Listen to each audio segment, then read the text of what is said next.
Caleb is incredibly special, made his first million through his company and business when he was only 25 years old. He started as a rebellious kid. If you're interested in learning how to increase your high income skill sets, I think this is the man to really learn from. You were a troublemaker, you were a rebellious guy. I read stories of you being gangs and stuff. For real. The time where I truly cut ties with anybody that I felt was bad, there was once I went to Geylang to sell my phone.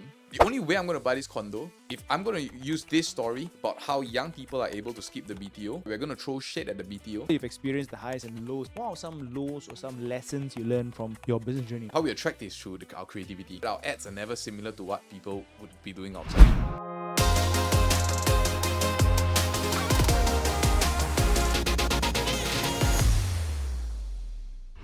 Hey guys, welcome to our Modern Wealth podcast where we aim to empower, enrich and evolve your lives. And today we have a very special guest. His name is Caleb. Caleb is incredibly special, made his first million through his company and business when he was only 25 years old. Absolutely incredible gentleman, right? Very, very, very talented, obviously.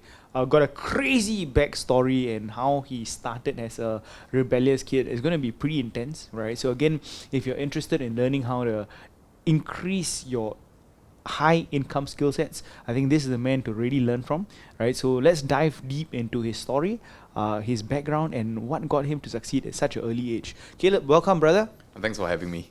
Dude, give us a bit of a background of you, what you do currently right now and what's your speciality. Yeah, so I work with businesses. I help them build selling systems, specifically called the one call close, so that themselves, the founder, and more importantly, anybody in their team can close premium deals in one call. And how I got into this is because I sell my own stuff first, right? I started off selling my SEO services and I had to figure a way to sell it because SEO is an extremely competitive space, right? There's a lot of SEO agencies.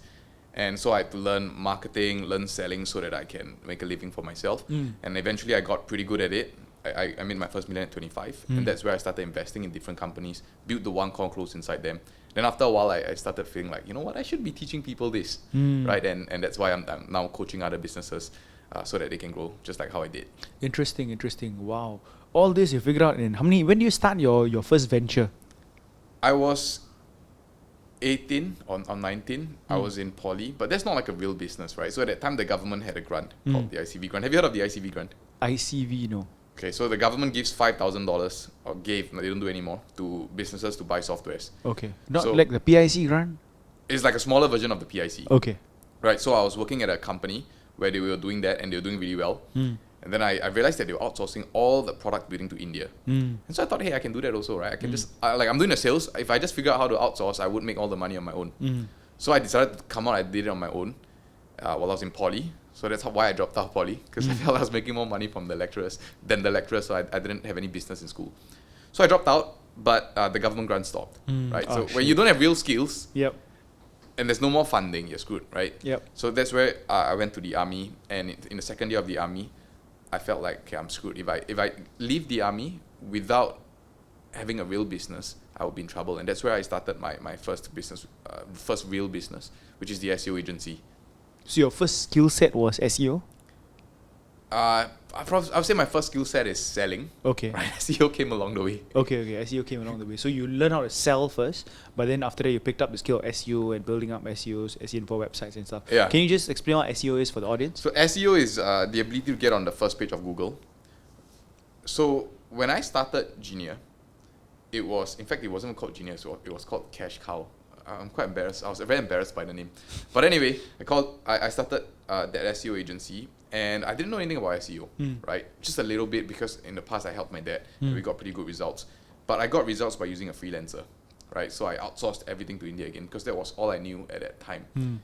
And it was only until after I started getting more clients, and then I realized that I can't have like a freelancer who is getting paid $200 a month. So that's when I studied SEO on my own. Right, and I started building a team and got really good at SEO. I see. This was how many years ago? 10 years ago? 5 years ago? No, I'm 23. I ORD at 23. Oh, ORD at 23. Yeah. Oh shit, that was quite a delay, huh? That's quite a delay. So I went to poly. Then after that, the army took like 1 year to call me out. Okay. I dropped out after 2 years of poly. I see. And army took a while. Yeah. Oh, then eventually in the army. But dude, something that's quite interesting that I know about you was before this entire poly days and everything, right? You were a troublemaker. You were a rebellious guy, and like some sort of fire in you. Like, tell us a little bit about that, bro. Like, I read stories of you being gangs and stuff. Like, for real. Yeah, well, I'm not a real gangster by any means. I'm a good kid, right? So you're a fake gangster, those Yeah, step gangster, bro. fake. Well, I mean, I guess I was involved with real gangsters, Okay. but that's not who I really am, right? So, but there was a period where, well, you know the story of the prodigal son, right? Like, Yep. I come from a really good family. Parents are very loving. I don't know why, but it's my nature to be rebellious. Even in the army, I was really rebellious, right? I was fighting all the sergeants and the officers. In school, I was fighting the teachers. I just always hate authority, and I don't know what happened. I mixed with the wrong crowd, so I started mixing with people who were 10 years older than me, right? They were doing drugs, they were cheating people of their money, and I thought like that is the coolest thing ever, right? So that's what I devoted my life to for a short moment. Yeah, so I dropped out of school, married Stella at 15 to pursue a life of becoming a full-time gangster. Are you serious? Yeah. You dropped out at 15. Yeah. And what did your parents say about this? As in, you mentioned that they were from a good family and stuff, but And they will come. they will Yeah, come. My parents are good. They're very loving. So you still managed to go home and stuff while they were Oh, of doing all course. this? No, like, you know the story of the prodigal son, right? Sure. The father is so loving, right? The son can be as nasty as they want, but the parents are always loving. And that's how I changed also, because my parents still loved me throughout. In fact, my mom welcomed all my gangster friends to my home, and they were staying in my home for a long time. Right? They will stay in your They home. were staying in my home because they've never seen a family so loving before. Right? So they would come to my house, and then my mom would put a piece of Bible verse on each of our pillows. So when we wake up, she wouldn't let us leave the house until we all memorize the verse. Are you serious? Dude, your mom is like Mother Mary. What? Are you serious? For real? Yeah, so that was Like, how many of them are you talking about? like 3, 4. 3, 4 of them. Yeah, so like 20-year-old guys, full body tattooed, they'll stay over at my house, then they will sit by my mother and do Bible study with her. Are you for real? Yeah. And then y'all go out and do shit. Yeah, after they that. go out and do shit. What the heck, man? Seriously? Yeah. Wow. And then what happened, man? So like, what do you do? Like your worst ever, if you don't mind sharing, worst ever sin or crime or whatever. Like, what do you do, bro? Like, there's quite many. So there was once I was the first crime I got arrested for was cheating, where I took people's phone to buy A cash, then I sold it. So that was quite mean because I was targeting taxi drivers. To buy A cash? You know Maple Story, the game credit. Oh, okay. Yeah, then we sold it to Malaysia. So I used to cheat taxi drivers of their money because I was in their car, right? I can borrow their phone and buy all their stuff. Then we So you borrowed the taxi driver's phone? yeah. Shit, bro. And I was a nasty kid, right? Okay. Then we did quite a bit of house break-ins. Okay. Right, jump into landed houses, Oh, go you- into the car, take their stuff. And we did so many things. Like I was gambling quite a bit. Yeah. What, 16, 17? Yeah, 16, 17. I was gambling Wow. quite a bit. I was constantly high. So I was taking a lot of like the codeine tablets, diazepam, cough syrups. Then because I was selling keychains on the street, right, going around. Would you support an ex-offender? So that was my first time doing sales. Are you serious? And it was so embarrassing. So I had to get myself high so that I can really go through like coffee shop, hundreds of people, and almost beg people one by one. We call it selling, right? But it's essentially begging and saying, give me a second chance. Yeah, so it was just But why do you have to sell keychains though? Like keychain, that one is a little bit like. I was making like $500 a day selling keychains. Are you? One for keychain is real? $10, right? I could sell like 50 in a day. Dude, for real? Yeah. So, so my mindset on money was quite messed up already from young because I was like making money easy. Whoa, dude, the keychain, the fella. I still remember last time the Angkong Kia come and asked me for a keychain. Yeah. So, So you I probably- was in that group. You were in the group, Yeah.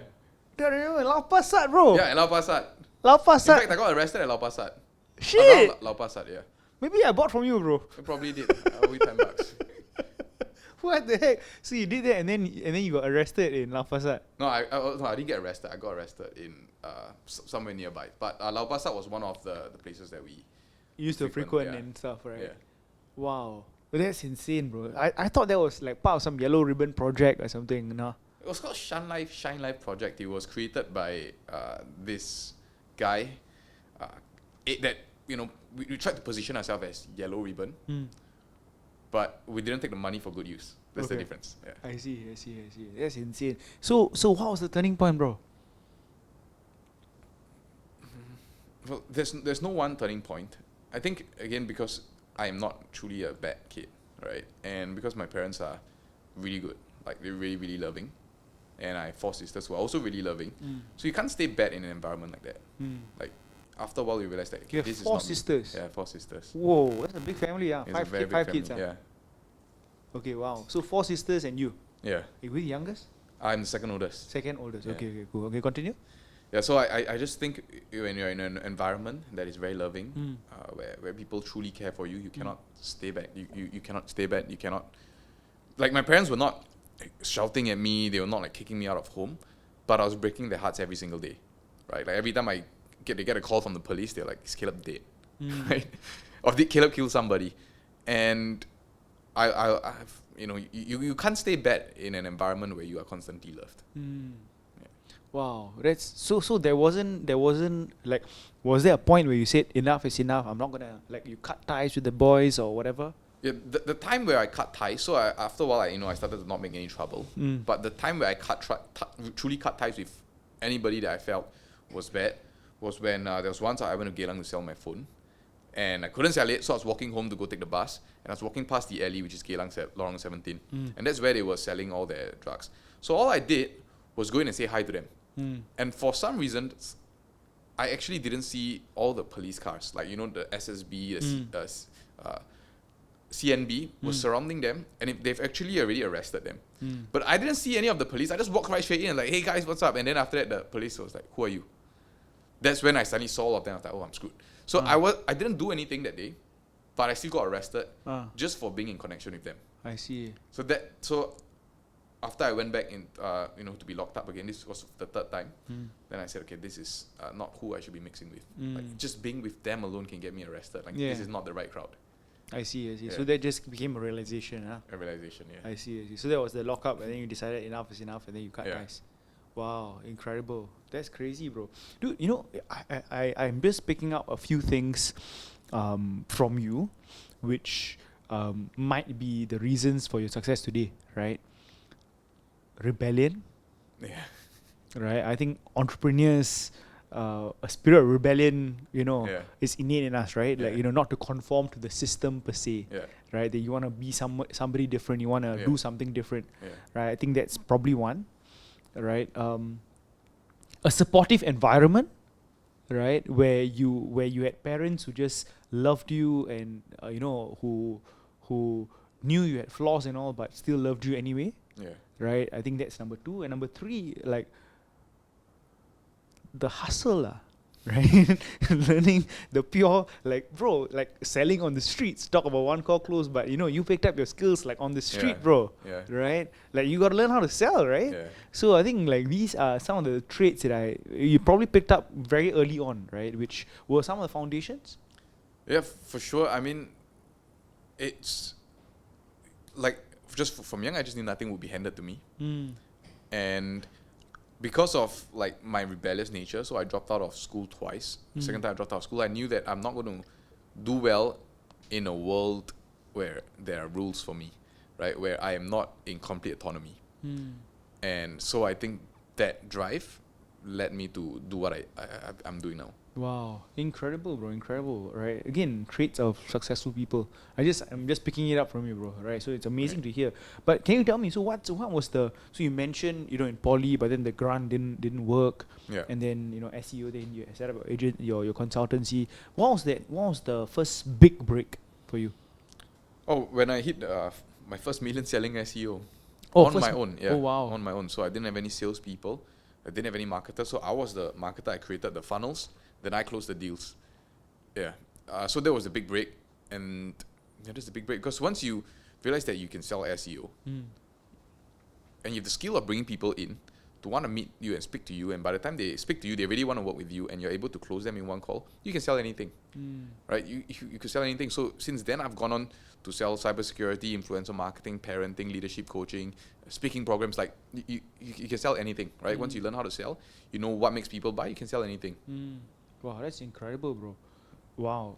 Dude, this was as a one-man thing?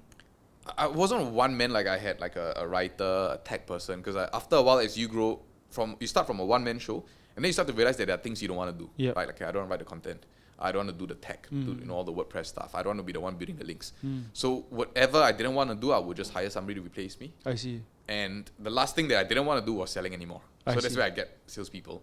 So for the SEO company that you build up, right, bro? Like, if you don't mind sharing, like, what was your like offer? Like, were you selling like a very high ticket, or was it low ticket but you had volume? Like, how was it? It was pretty high. Right now it's still running, and if you speak to someone from our team, they'll probably say you're the most expensive agency around.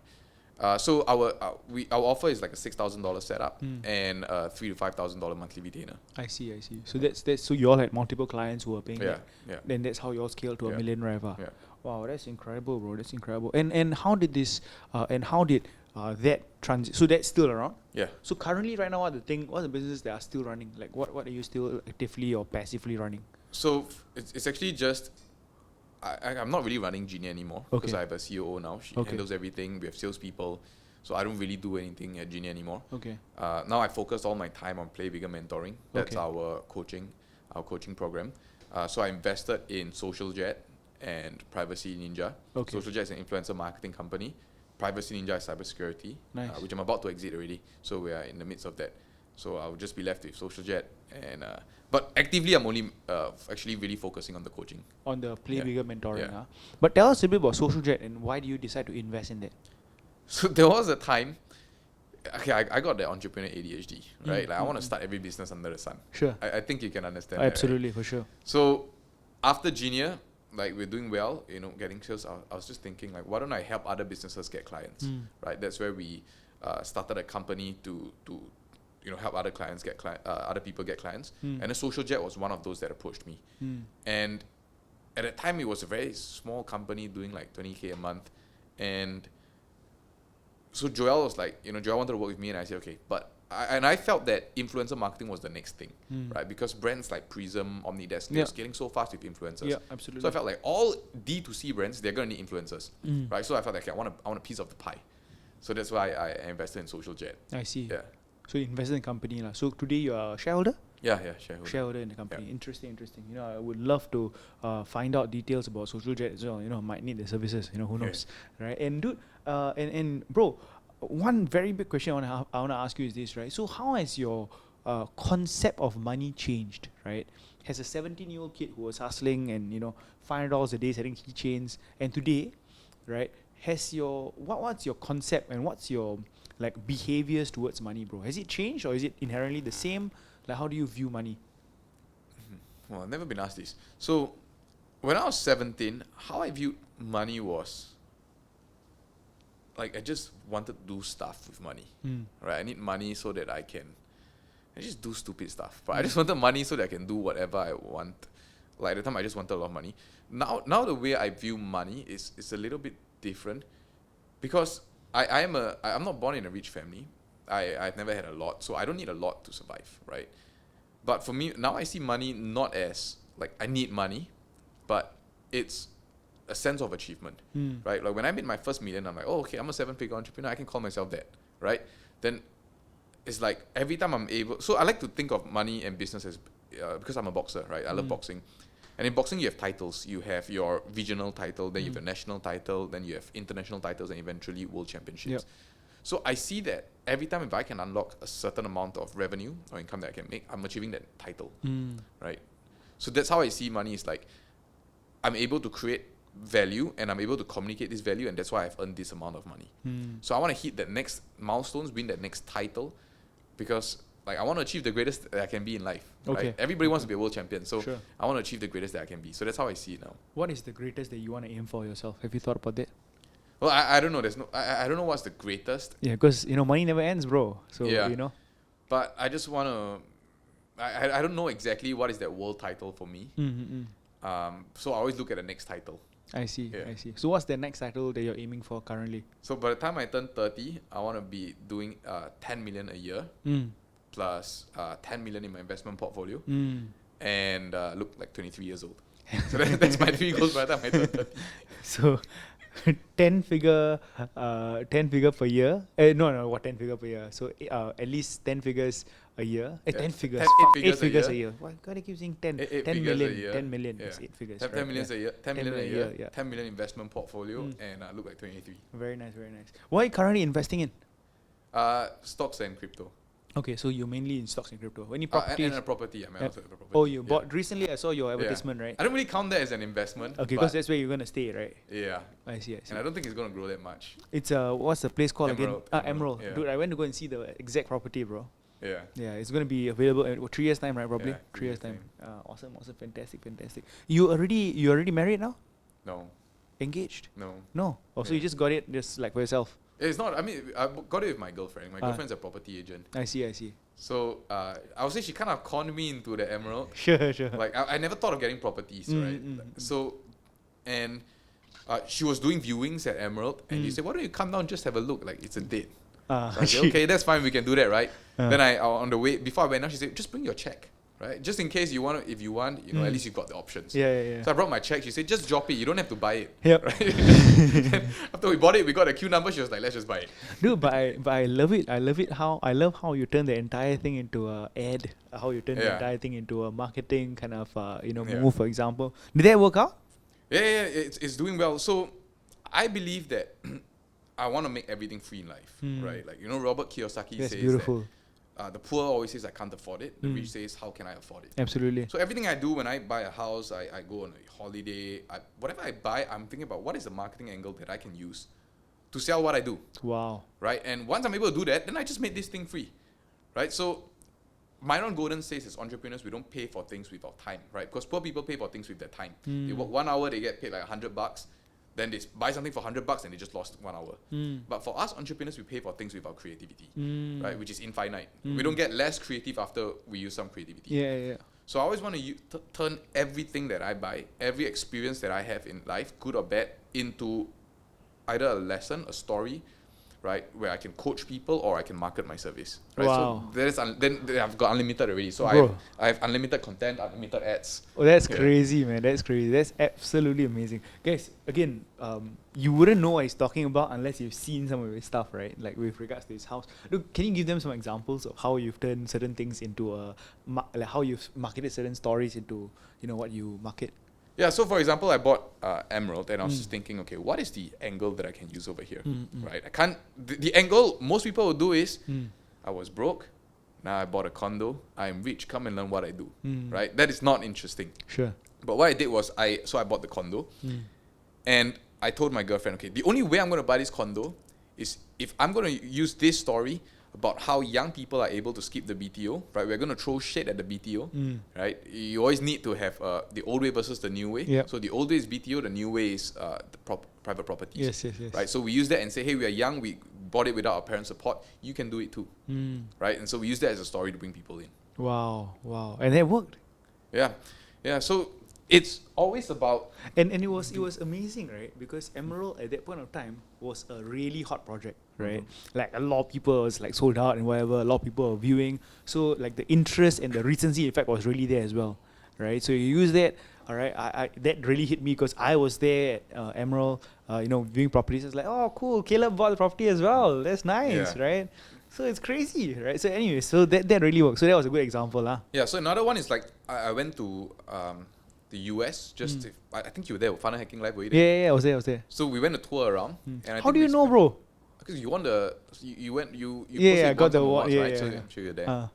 And so at Sequoia National Park, like basically every single national park I was at, I was shooting a video. Yep.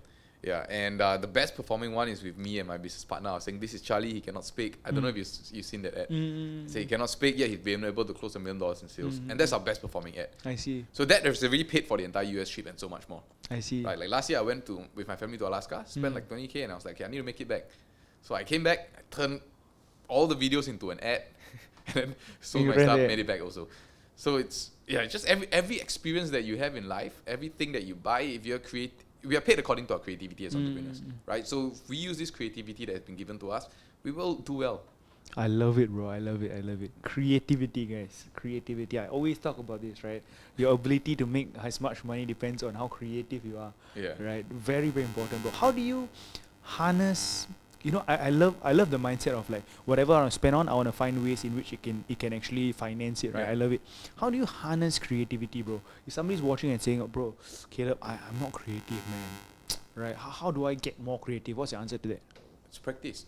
So when I was in Alaska, I knew I wanted to shoot ads. But at that time, this was just last year, I only shot ads in front of a teleprompter. So while I was in Alaska with my sisters, there was no teleprompter, it wasn't a work trip. And I couldn't, I felt like I had to think of something and then put it on a teleprompter and then shoot it. So because I had to do that, I kept procrastinating and I said, okay, I'll shoot the ad tomorrow. And by the time I said tomorrow, so many times we were back in Singapore. The next time I traveled to, so in the end I had to stitch videos together and then voice over for it, right, which is not as good. But the next time I went on a holiday, my girlfriend was like, because I told Charlotte, I said, the next time I go on holiday, I'm just going to shoot without a script. I don't care. I'm going to force myself to do it. While we were hiking in Jeju, she said, okay, Caleb, shoot an ad now. Then I said, I got no script. I don't want to do it. And then she told me, but you said you're going to do it. Right? So I was forced. And so at that point, I just came out with something. It was terrible. We never used it. But from that moment, the first time I did it, I made it a habit that every time I'm on holiday, if I go somewhere nice, I would just be shooting ads.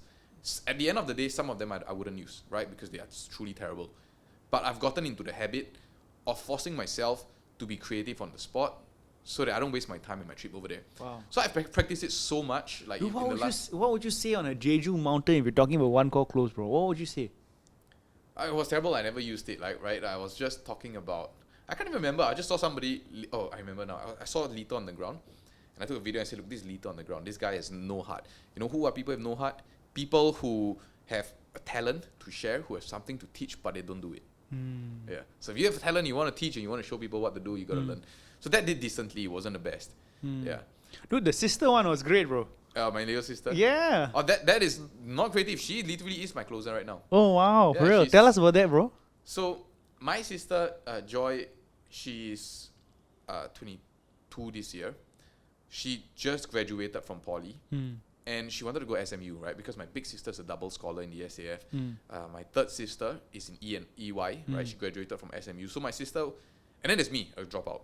So no younger sister would aspire to be a dropout, right? Sure, They aspire to be like the other sisters who are sisters. doing better. Yep. So she really wanted to go into SMU, but they rejected her, even though her GPA was good, right? And so she was really sad. She was bawling her eyes out, and I was telling her like, Joy, it's okay. You know, look, I'm a school dropout. It's fine. Yep. And she said, Doggo, I'm not you, right? And then she continued crying. And so after a while, I knew that she can make way more money outside of school than in school, and she can learn so much more. Sure. Right? So I told her, why don't you come work at Genia? You be an account manager. You manage our clients. You keep them happy. You learn so much, right? You get a job straight away. So she said, okay, I'll try.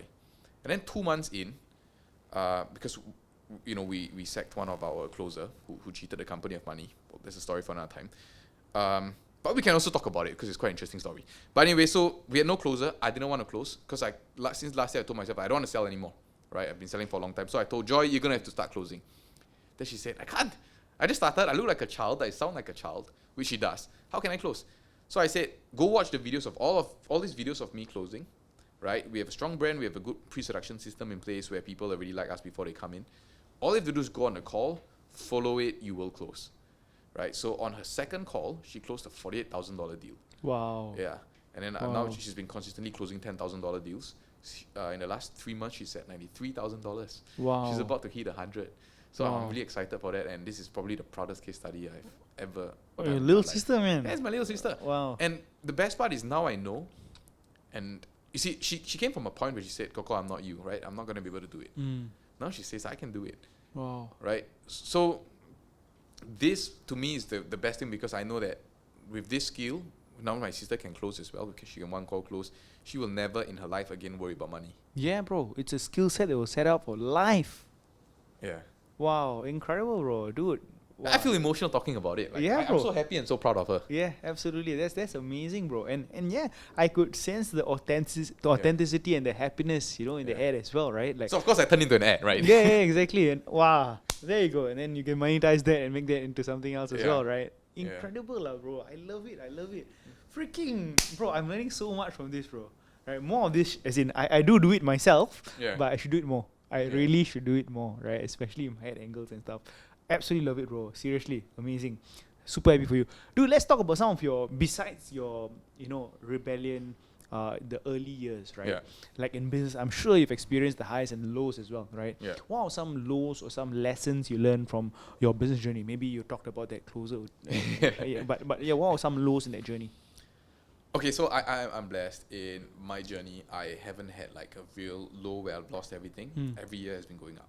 Nice. Obviously, there are difficult times, right? Like, for example, one is where, so this closer, I would say about slightly under 2 years ago, he's supposed to start some forex business, and so he's my army friend. It all checked out. I gave him $50,000 to start. Charlotte gave $20,000, and then Joel from Social Jet gave 10. So we gave him $80,000. And then Baga went to gamble instead of do whatever he was supposed to do. Like, he literally gambled, I think in Genting or in Marina Bay. Are you serious? Lost it all, messaged me and said, I'm sorry, I messed up. Right? So I was so angry. I was like, damn, these two people that trusted me just gave the money to him. So I went to meet him, and I was so angry with him. And his dad was there, right? And then his dad was driving a BM. I was like, you can sell that, right, to pay me back, but the dad wouldn't do it. And I was really angry, and then I just sat down and thought for a moment. I'm not getting the money back from them. They have no money, right, besides the car. And I don't want to punish the dad. So how can I make this money back? So again, I was thinking, I need to be paid according to my creativity. And why are you laughing? I love it, bro. Sorry. Yeah, it's okay. Continue there. So I said, okay, you know what? You come work at Genia. You be a closer, you will not be paid a commission. You will learn the one call close and you'll close deals for me, and I'll take 50% of every dollar you earn to get my money back. Right? So he's closed almost $1 million in sales. So he did pay me back in terms of the revenue, right? Way more than what he took from me. But while I was in the US this year, I realized that he got so good at it, he started getting clients to transfer the money to him instead of the company. What a scumbag, bro. So it's like, man, I just trusted you. I gave you an opportunity at a whole new life. Well, the reason, again, I gave him the opportunities was because I was a bad kid myself, right? So I feel like, okay, this guy, he managed to scam me off 80K. There is some skill over there, right? If you harness it for good, it can be used. So anyway, I paid Charlotte and Joel back their money. So it was between me and him. And she cheated the company. And that was when I realized, like, sometimes I think, but I'm not sure what that, what I was thinking, why I gave him the job. It felt like a good thing because it felt like he changed, but eventually he screwed us over. So the lesson from there, well, number one is when you learn to close, you can use it for good or evil, right? Because you become so persuasive, you're able to get people in a state of mind where they buy. You can use it for good or evil. You definitely want to use it for good, right? Because that guy, he had his moment, took some money. He's never going to be in business again. I'm not going to say his name, but he will never be in business again because people will know who he is, right? They work with him, they know that he doesn't have ethics. He will not go far. And the next thing is, like, you got to watch your business. So I wasn't watching Genia already. Like, I had an ops manager, now I have a salesperson. I wasn't watching it. I had my hands off. And for months, money was being taken away from me and I didn't even know. Like, that's my fault, right? Because I was having all this fun, selling the coaching programs and doing people. And I've just forgot that I should be watching my own business. Right? So that is on me. I made the decision to hire him. I made the decision not to watch my business. So to me, that's like, okay, I need to really take ownership of everything that I'm doing and really look out for my businesses, because at the end of the day, it doesn't matter whose fault it is, right? I'm the one that's going to be suffering. Wow, dude. Bro, but one thing that I've got from you is that, bro, the system that you used, seems to be like some, bro, you got your sister on it, right? To turn her into some absolutely amazing closer. This buddy of yours as well, right? So tell us a little bit more about this 1cc close thing, bro. Like, what is it about? Can anybody learn that skill set, right? And so tell us about that. Yeah, of course. So one cold close, it starts off with attracting your clients, right? And how we attract is through our creativity. So you see that our ads are never similar to what people would be doing outside, right? It's always different. And then when people come in, right, into our world, I like to call it pre-seduction, where we start to get them indoctrinated. We start to teach them about our methods, about who we are and what we do. And so that before they even meet us, they want to work with us already. So a lot of people, they're very focused on, like, okay, on the call, this is how I should handle the objections, this is how I should do it. And it's almost impossible to close somebody for like a $30,000 deal on the call, if before the call, they're actually not really excited to work with you. So the reason, and obviously on the call, we have a script that we follow. But the reason anybody can close is because before the call, that pre-seduction phase is so strong that when closing is so easy on the call. So like on top of that, even my business partner now, Charlie, right, he's an ops guy. he never wanted to close. Now he's our lead closer Wow. for Play Bigger Mentoring.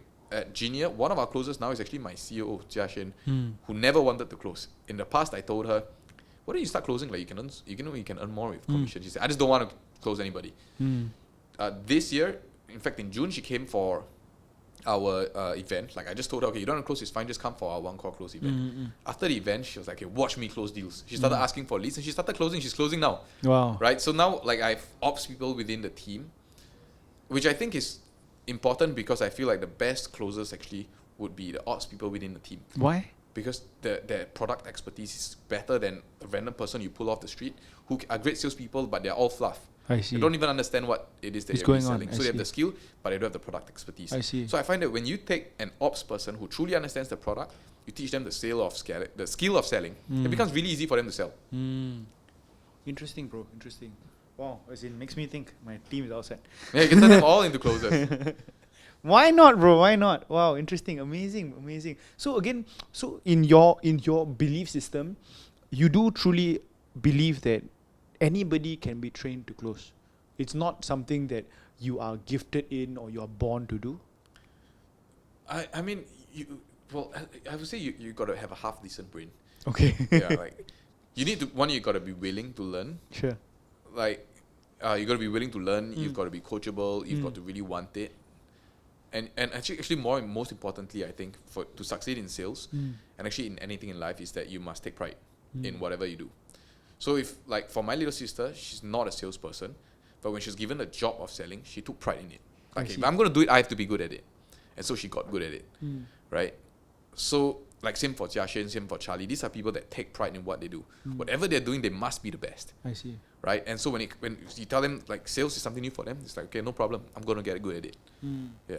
So it's the attitude first, right? It's the attitude. If you have a person that takes pride in what they do, it doesn't matter what you give to them, they will become the best at it. Amazing. I love that advice, bro. Dude, I think just to end off this entire thing, Yeah. you're young, 28, right? You're balling. I love the creativity. I love it, right? So I think a lot of young people will be looking up to you and, wanting to be like you as well, right? Yeah. So for somebody who's watching this, who is maybe 20-something, maybe just like you coming out of NS, for example, they're like, Caleb, I want to make my first million by 25, by 30, right? I want to sell, but, where do I start? Like, what do I sell?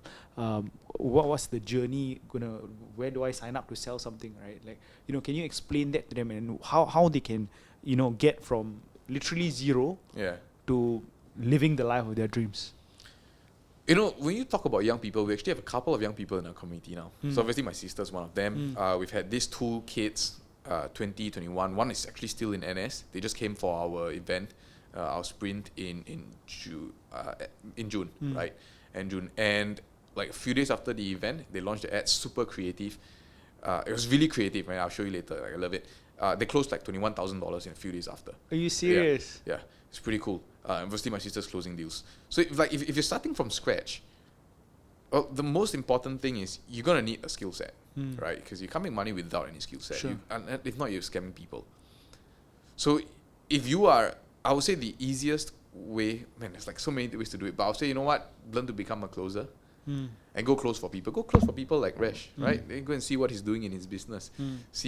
Check out his systems. And is it close for him? You make money, right? But then you learn about business, because when you have a good person to work with, you learn the ethics, right? You learn the mindset, the attitude, and that's where you can do well. So I would say like attach yourself to somebody that you look up to, and follow this person closely. Work with this person or pay this person to teach you, right? And you will find your path. I see. Wow, amazing, bro, amazing. Pretty much, we have very, very similar, kind of starting points as well, bro. Yeah. Like, my own journey of sales and everything, right? I always believe, like, one of the things, so I do teach about investing, right? Like, that's been my niche for the longest time, right? But I always tell people, like, hey, look, right? Like, if you want to multiply money, you got to have money first, lah, right? Yeah. Like, you come to me, oh, I got $500, teach me how to multiply, like you can't do not that you can't, but dude, it takes money to multiply money, right? So when you're new, when you're fresh, when you're young, for example, I think one of the most important skill sets is to learn how to increase that base, right? Dude, you have 10,000, 100,000, I think you have money to really properly invest, right?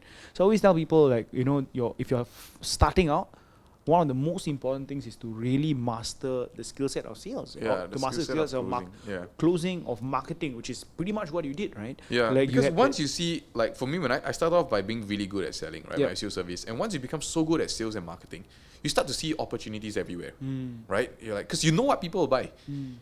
So when I got really good at this skill, I was like, when I meet you, I was like, oh, I know people buy this influencer marketing. When I meet like cybersecurity, I know people buy it. And I know what business to get into. I know how to create offers, right, or products or services that people want because of the experience that come from sales. So if like you need one skill to start with, you need to learn how to close. So go find people like Resh, right, or myself. Come and close for us, right? We would always want more closers. I love it. Yeah. Seriously. That would be a great place to accelerate whatever. Dude, tell us about your event that you're doing really soon. And because again, if you're watching and this is a skill set you really want to master, right? You got to be at Caleb's event, right? So tell us about your event that's happening soon. And yeah. Yeah, so we have the One Call Close event where we walk people through how they can build the One Call Close in their business that will turn themselves or anybody in their team to become closers, right? So in it, we talk about how to become a category king, how to create a category of your own. We talk about pre-seduction, how do you get your clients to want to work with you even before they meet you. We talk about creative ads, right? I'll be breaking down the different ads that we create, even the numbers, and we'll talk about closing, like what exactly do you see on the call. So it's the only kind of closing kind of event, sales and marketing kind of event. It's different from anything that you've ever seen before. You come here, you love it so much. Like, I'm so excited just talking about it. Dude, I can see the pure excitement, man, bro. For real. I love it, guys. The link for that will be in the comment section, right? So check it out. And Caleb, can you just share like how do people find you? You can find me on Instagram at caleb.cmo, or actually I will find you guys. just use your phone and I will find you guys. I love it. Thank you very much for joining us, bro. I learned so much. I loved it so much, bro. And I look forward to learning a lot more from you, dude. Seriously, for real. Thanks for having me, Raj. I had a lot of fun. Absolutely. Guys, again, make sure you like the video. Make sure you comment below. And if you have any questions with Caleb as well, just make sure you feel free to comment and subscribe to his channels and everything as well. See you guys. Take care. Bye-bye. Hey guys, I'm so blessed to be able to share these inspiring stories of remarkable people with you. Please support us by liking, commenting, and subscribing to our YouTube channel, right? These likes will help us know what videos you want to watch more of. So again, thank you and see you in another video.